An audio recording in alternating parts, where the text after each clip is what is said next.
ప్రియాంక గాంధీ 1972 జనవరి 12న జన్మించారు. ఆమె సైకాలజీలో గ్రాడ్యుయేషన్ పూర్తి చేసి 1997లో రాబర్ట్ వాద్రాను పెళ్లి చేసుకున్నారు. వాళ్లకొక కుమార్తె, కుమారుడున్నారు. 2019 జనవరి 23న ప్రియాంక గాంధీ కాంగ్రెస్ పార్టీ ప్రధాన కార్యదర్శిగా నియమితులయ్యారు.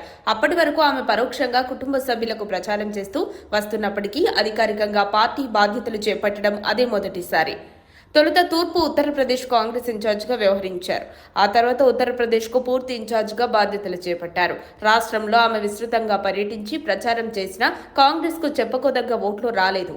అయినప్పటికీ ధైర్యం కోల్పోకుండా నిరంతరం యూపీలో ప్రజా సమస్యలపై ఆందోళనలు, ఉద్యమాలు చేస్తూ వచ్చారు.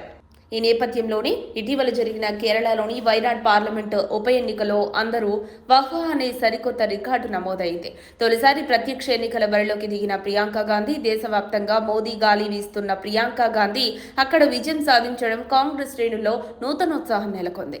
బ్యాలెట్ ఓట్లు మొదలుకొని చివరి రౌండ్ వరకు తిరుగులేని ఆధిక్యం ప్రదర్శించి విజయాన్ని నమోదు చేశారు.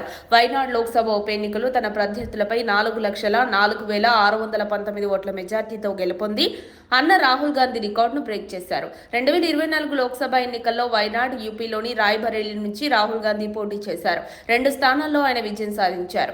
వైనాడ్ ఎన్నికల్లో సిపిఐ నాయకురాలు అన్ని రాజాపై 3.64 లక్షల ఓట్ల మెజార్టీతో గెలుపొందారు. రాయ్బరేలీలోనూ విజయం సాధించడం వల్ల ఆ తర్వాత వైనాడ్ స్థానాన్ని వదులుకున్నారు. దీంతో ఇక్కడ ఉప ఎన్నిక అనివార్యమైంది.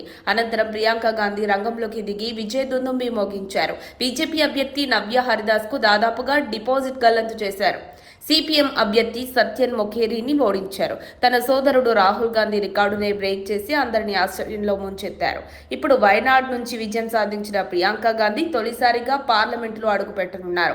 అలాగే దక్షిణాది నుంచి ప్రాతినిధ్యం వహించిన గాంధీ కుటుంబంలోని 3వ వ్యక్తిగా గుర్తింపు పొందారు. అంతేకాదు ఒకేసారి 3 గాంధీ కుటుంబ సభ్యులు చట్టసభల్లో ఉంటారు. ఇప్పటికే సోనియా గాంధీ రాజ్యసభ సభ్యురాలుగా ఉన్నారు. రాహుల్ లోక్సభ సభ్యులు. ఇప్పుడు ప్రియాంక గెలవడం వల్ల ఆ కుటుంబం నుంచి 3వ వ్యక్తిగా పార్లమెంట్లో అడుగు పెట్టనున్నారు. మరిన్ని అప్డేట్స్ కోసం మా కాయ్ టీవీని సబ్స్క్రైబ్ చేసుకోండి. మా వీడియో కనుక మీకు నచ్చినట్లయితే లైక్ చేయండి, షేర్ చేయండి.